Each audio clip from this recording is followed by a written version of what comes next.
नमस्कार दोस्तों, स्वागत है आप सभी का। आज के इस वीडियो में हम सेमी रिंग से रिलेटेड एक थ्योरम प्रूव करेंगे। तो आइए वीडियो की शुरुआत करते हैं। थ्योरम है, if S is a semiring then the following statement holds. First statement है, if A belongs to S and A1 A2 A3 up to AN belongs to S, then A difference union of AI where I is varying from 1 to n is a finite union of pairwise disjoint sets of S and hence is a sigma set। यानी हमें prove करना है कि अगर A S से belong कर रहा है और ये जो सारे सेट्स हैं ये अगर S से बिलोंग कर रहे हैं तो ये जो सेट है ये एक सिग्मा सेट है। यानी ये क्या है, S के जो डिसजॉइंट सेट्स हैं, पेयर वाइज डिसजॉइंट सेट्स हैं, उनका फाइनाइट यूनियन है। सेकेंड स्टेटमेंट है, for every AN of pairwise disjoints member of S the set A is equal to union of AN where N is varying from 1 to infinity is a sigma set. Second statement में हमें ये prove करना है कि ये जो set है वो सिग्मा सेट है। थर्ड स्टेटमेंट है, countable union and finite intersection of sigma sets are sigma set. अगर हम सिग्मा सेट्स लें, कोई कलेक्शन लें, तो अगर उनका काउंटेबल यूनियन करें या फिर फाइनाइट इंटरसेक्शन करें तो वो क्या होगा, उनका जो रिजल्ट आएगा वो भी कैसा होगा, एक सिग्मा सेट ही होगा। तो आइए इसका प्रूफ देखते हैं। पहले फर्स्ट स्टेटमेंट का प्रूफ देखते हैं। फर्स्ट स्टेटमेंट में हमें क्या प्रूव करना है कि अगर ए सेमी रिंग से बिलोंग कर रहा है और A1 A2 A3 up to AN ये सारे सेट भी अगर सेमी रिंग से बिलोंग कर रहे हैं तो ये जो सेट है वो क्या होगा, S के पेयर वाइज डिसजॉइंट सेट्स का फाइनाइट यूनियन होगा। ठीक है, तो इसको प्रूव करने के लिए हम क्या करेंगे, मैथमेटिकल इंडक्शन की मदद लेंगे। मैथमेटिकल इंडक्शन मदद के लिए हम क्या, मैथमेटिकल इंडक्शन में हम क्या करते हैं कि हम किसी भी स्टेटमेंट को पहले जैसे 1 के लिए प्रूव करते हैं, I इक्वल टू 1 के लिए प्रूव करते हैं। अगर ये 1 के लिए ट्रू है तो हम मान लेते हैं कि किसी ये पर्टिकुलर K के लिए ट्रू है। तो फिर हमें प्रूव करना होता है कि अगर ये पर्टिकुलर K के लिए ट्रू है तो ये K+1 के लिए भी ट्रू होगी। अगर ये K+1 के लिए ट्रू हो जाएगी तो हम कह देंगे ये किसी भी, अगर हम कोई भी I चूज करें तो इसके लिए ये स्टेटमेंट होल्ड्स होगा, ट्रू होगा। तो फर्स्ट का प्रूफ देखते हैं। We prove the statement by mathematical induction for n is equal to 1 the statement holds true from the definition of semi ring. अगर हम n 1 चूज करें, अगर n is equal to 1 choose करें तो ये क्या बन जाएगा, a minus a difference AI, sorry a difference A1 और a डिफरेंस A1। तो याद कीजिए मैंने सेमी रिंग की डेफिनेशन में का जो थर्ड स्टेटमेंट बताया था उसमें मैंने कहा था कि अगर कोई भी दो सेट हम अगर सेमी रिंग के कलेक्शन से लें तो उनका डिफरेंस है वो किसके इक्वल आएगा, सेमी रिंग्स में ही कुछ pair wise disjoint sets belong करेंगे, एग्जिस्ट करेंगे, तो उनका अगर हम फाइनाइट यूनियन करेंगे तो वो इस डिफरेंस के इक्वल आएगा। ठीक है, तो हम कह सकते हैं कि ये जो डिफरेंस है इसके लिए इस S में C1 C2 up to CN ये pairwise disjoint sets exist करेंगे ताकि जो इनका डिफरेंस है A minus A difference A1 ये इनके फाइनाइट यूनियन के इक्वल आएगा। और ये सारे सेट्स कैसे होंगे, आपस में पेयर वाइज डिसजॉइंट होंगे। ओके, तो ये n इज इक्वल टू 1 के लिए स्टेटमेंट ट्रू हो गया। अब हम मान लेते हैं कि किसी पर्टिकुलर K के लिए ये स्टेटमेंट ट्रू है। So let the statement be true for some K। ये किसी K के लिए ये स्टेटमेंट ट्रू है। अब let A belongs to S and A1 A2 A3 AK up to AK+1 belongs to S, then there exist sets B1 B2 B3 up to BP belongs to S such that B is equal to A difference union of AI where I is varying from 1 to K is equal to union of BI where I is equal to 1 to P and BI intersection BJ is equal to phi for i is not equal to j. अब हम कह रहे हैं कि ये statement किसी के लिए ट्रू है। किसी के लिए अगर ट्रू है तो इसका मतलब हो गया कि एस के अंदर, सेमी के कलेक्शन के अंदर कुछ सेट्स ऐसे बिलोंग करेंगे जो आपस में क्या है, पेयर वाइज डिसजॉइंट हैं, और उनका अगर फाइनाइट यूनियन करे तो वो इसके इक्वल आ जाएगा। ठीक है, तो यहाँ पे हमने मान लिया कि ये जो पेयर वाइज डिसजॉइंट सेट्स हैं वो B1 B2 up to BP हैं, जिनका फाइनाइट यूनियन है वो इसके इक्वल आ जाएगा। ठीक है, ये कहाँ से है, क्योंकि हम मान रहे हैं कि ये किसी के लिए ट्रू है, तो n इक्वल टू के लिए इसमें अगर हम रखेंगे, यहाँ पे अगर हम n की जगह k पुट करें तो ये हो जाएगा A difference union of i equal to 1 to k AI। ठीक है, तो ये यहाँ से आया। अब हमें प्रूव करना है कि ये k+1 के लिए भी ट्रू होगा। तो k+1 के लिए क्या करेंगे हम, consequently A difference i equal to 1 union of AI where i is varying from 1 to k+1। इसको मैं कैसे लिख सकता हूँ, इसको मैं लिख सकता हूँ, देखो, A difference union of AI where i is varying from 1 to k union AK+1। ठीक है, अब अगर मैं इस को ऐसे लिख दूं तो ये क्या हो गया, अपने पास B हो गया, और ये जो डिफरेंस है ये इसके साथ जाएगा तो ये B डिफरेंस AK+1 बन जाएगा। ठीक है, तो इसको मैं लिख सकता हूँ B डिफरेंस AK+1। अब B की जगह हमें पता है कि B किसके इक्वल है, इसके इक्वल है। ठीक है, तो B की जगह मैंने रख दिया BI, I is varying from 1 to P difference AK+1। अब यहाँ पे देखिए ये जो सेट है ये I पे डिपेंड नहीं कर रहा, तो मैं इस सेट को एक साथ भी कंबाइन कर सकता हूँ। तो ये मैंने एक साथ कंबाइन कर दिया। तो यहाँ पे देखिए ये जो A डिफरेंस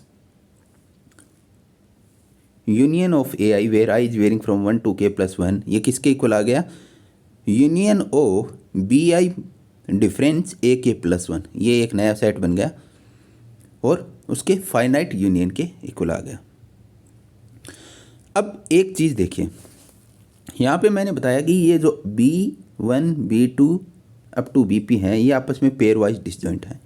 अगर इनमें से मैं कोई पर्टिकुलर सेट अगर रिमूव करूँ, जैसे मैंने B1 में से A रिमूव कर दिया, B2 में से भी A रिमूव कर दिया, B3 में से भी A रिमूव कर दिया, तो अगर रिमूव करने के बाद जो सेट बन रहा है वो भी आपस में क्या होंगे, पेयर वाइज डिसजॉइंट होंगे। ठीक है, ये आप प्रूव कर सकते हैं। कोई भी दो पेयर वाइज डिसजॉइंट सेट ले लेना, उनमें से कोई पर्टिकुलर जैसे सेट चूज कर लेना, वो रिमूव कर देना दोनों में से, और फिर देखना जो रिजल्ट आ रहा है वो भी आपस में क्या हो रहे हैं, पेयर वाइज डिसजॉइंट हो रहे हैं। ओके, तो यहाँ से हमें पता चल गया कि ये जो है, ये जो सेट है, ये जो सेट बन रहा है पेयर वाइज डिसजॉइंट सेट्स हैं उसके फाइनाइट यूनियन के इक्वल आ रहा है। ठीक है, तो ये मैंने लिखा है, thus each B difference AK+1 can be written as a finite union of disjoint sets of S। Now since BI intersection BJ is equal to 5 for I is not equal to J, it follows that A difference union of AI where I is varying from K1 to K+1 can be written as a finite union of pairwise disjoint sets of S. Thus the statement holds true for K+1 sets also, hence the statement is true for whole n। तो यहाँ से मैंने बता दिया कि जो ये set बन रहा है ये पेयर वाइज डिसजॉइंट सेट्स का फाइनाइट यूनियन है, और ये जो सेट आ रहा है BI डिफरेंस AK+1 ये S में बिलोंग करेगा। ठीक है, तो यहाँ से हमें पता चल गया कि S के अंदर, यानी S जो कलेक्शन है, सेम रिंग का कलेक्शन है, उसके अंदर ये pairwise disjoint sets belong कर रहे हैं, जिनका अगर हम फाइनाइट यूनियन करें तो वो इसके इक्वल आ जाएगा। तो ये हमने k+1 के लिए i=k+1 के लिए भी ये स्टेटमेंट ट्रू प्रूव कर दिया। ओके, तो हमने k+1 के लिए k=1 के लिए प्रूव किया, फिर हमने कहा कि ये किसी पर्टिकुलर n=1 के लिए प्रूव किया, फिर हमने कहा कि ये किसी k के लिए भी ट्रू है, फिर हमने प्रूव कर दिया कि ये k+1 के लिए भी ट्रू हो रहा है। ठीक है, तो ये स्टेटमेंट है किसी भी n के लिए क्या होगा, ट्रू होगा। Hence the statement is true for all n। तो ये हो गया अपने पास फर्स्ट स्टेटमेंट का प्रूफ। अब सेकंड स्टेटमेंट है, for every an of pairwise disjoint sets of disjoint members of S, the set A is equal to union of A n where n is varying from 1 to infinity is a sigma set। ये statement हमें को prove करना है। तो इसके लिए हम क्या करते हैं, लेट ये एक सीक्वेंस है A n be a sequence of pairwise disjoint sets of S and ये अपने को गिवन है। तो हम क्या करेंगे, एक नया सेट क्रिएट करेंगे। नया सेट किस प्रकार से क्रिएट करेंगे देखते हैं। Late b1 equal to a1, b1 किसके इक्वल है, a1 के, and bn+1 equal to an+1 difference union of ai where i is varying from 1 to n for n is greater than equal to 1। n 1 के लिए तो ये b1 a1 के equal है, अगर n 2 लेंगे तो ये आ जाएगा a2 डिफरेंस a1, अगर 3 लेंगे तो ये आ जाएगा a3 difference union of i equal to 1 to 2 ai। ठीक है, तो b3 का क्या आ गया अपने पास, b3 आ गया a3 difference union of i equal to 1 to 2 ai। ठीक है, इसी प्रकार b4 करेंगे तो वो आ जाएगा a4 difference union of i equal to 1 to 3 ai। ठीक है, तो ये इस प्रकार से हमने एक नया सेट क्रिएट कर लिया। अब यहाँ पे हमें गिवन है कि a है वो इसके यूनियन के इक्वल आ रहा है। तो यहाँ पे जो मैंने नया सेट बनाया है उसका अगर हम यूनियन करें, काउंटेबल यूनियन करेंगे, b1 union b2 union b3 bn and so on. ठीक है, तो वो भी किसके इक्वल आ जाएगा, इस यूनियन के इक्वल आ जाएगा। Okay, it can be observed that bi intersection bj is equal to phi if I is not equal to j।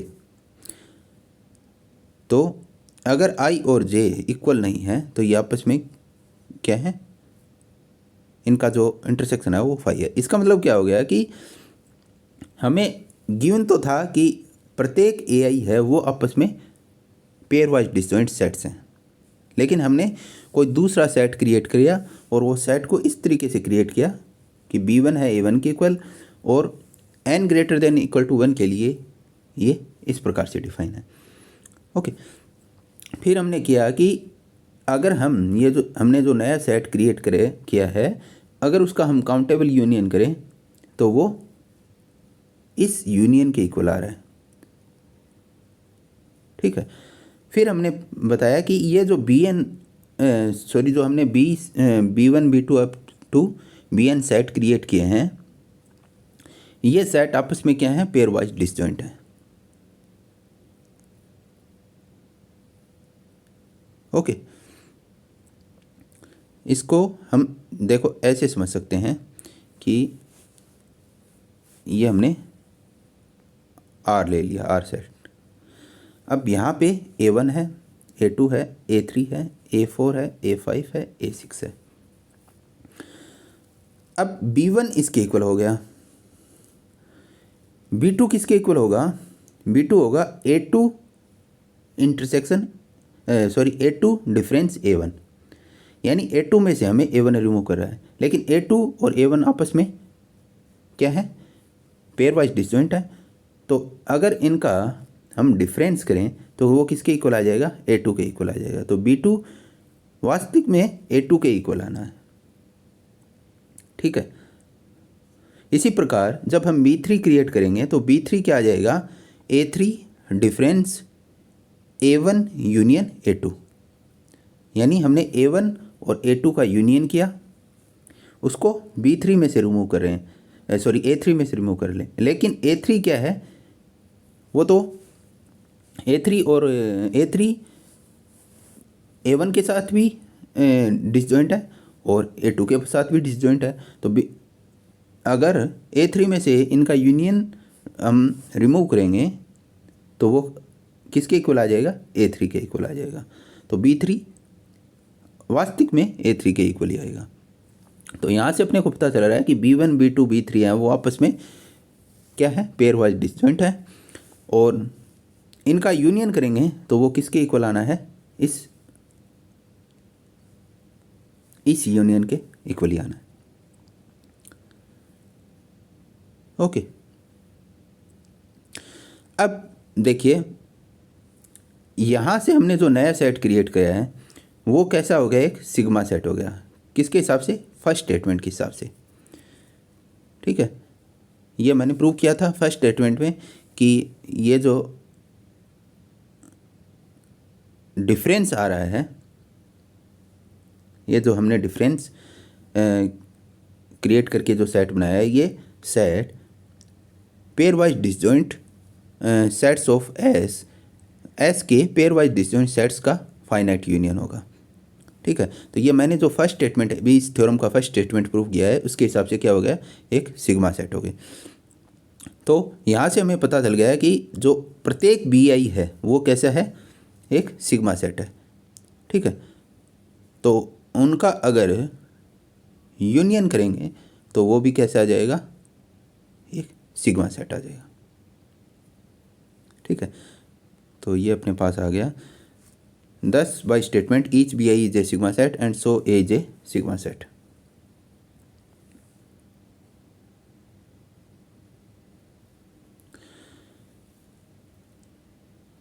अब थर्ड स्टेटमेंट हम प्रूव करते हैं। थर्ड स्टेटमेंट क्या था? कि countable union and finite intersection of sigma sets are sigma set. अगर हम कुछ सिग्मा सेट्स लें तो उनका अगर हम काउंटेबल यूनियन करें तो वो कैसा आना चाहिए? सिग्मा सेट आना चाहिए। तो यहाँ पे देखिए हमने प्रूव किया कि जो प्रत्येक BI है वो सिग्मा सेट है और ये इनका काउंटेबल यूनियन हो रहा है। तो काउंटेबल यूनियन हो रहा है वो किसके इक्वल आ रहा है? A के इक्वल आ रहा है। और A क्या है? हमने प्रूव किया कि A क्या है? सिग्मा सेट है। तो इसका मतलब हो गया कि अगर हम सिग्मा सेट्स का काउंटेबल यूनियन करें तो वो कैसा आ जाएगा? एक सिग्मा सेट आ जाएगा। तो ये जो थर्ड प्रॉपर्टी है उसका एक पार्ट, थर्ड स्टेटमेंट है उसका एक पार्ट इस स्टेटमेंट 2 से प्रूव हो गया, ठीक है। अब इनका अगर फाइनाइट इंटरसेक्शन करें तो याद कीजिए मैंने सेगमेरिंग में जो सेकंड स्टेटमेंट बताया था कि अगर कोई भी दो सेट अगर हम S में से चूज करें तो उनका इंटरसेक्शन भी क्या होगा? S में बिलोंग करना चाहिए, ठीक है। तो सिग्मा सेट की जो डेफिनेशन आ रही है वो सेगमेरिंग से ही आ रही है। तो यहाँ से अपने को पता चल गया कि जो अगर हम कोई भी दो सिग्मा सेट लें तो उनका इंटरसेक्शन करेंगे तो वो भी कैसा होगा? सिग्मा सेट होगा। तो ये हमें थर्ड स्टेटमेंट है उसका प्रूव निकल गया कि the statement follows using the property second of the definition of sigma ring and the above statement second of theorem. यानी ये जो सेकंड स्टेटमेंट है इसकी मदद से मैंने क्या बताया कि countable union of sigma sets are sigma sets, और ये जो सेकंड प्रॉपर्टी है इसकी मदद से हम कह सकते हैं कि अगर हम finite intersection of sigma sets करें तो वो क्या होगा, एक सिग्मा सेट होगा। तो ये थी सिग्मा सेट से रिलेटेड सेमी रिंग से रिलेटेड एक थ्योरम जो हमने प्रूव की। अगर आपको ये वीडियो पसंद आए तो वीडियो को लाइक कीजिए, शेयर कीजिए एंड चैनल को सब्सक्राइब कीजिए। धन्यवाद।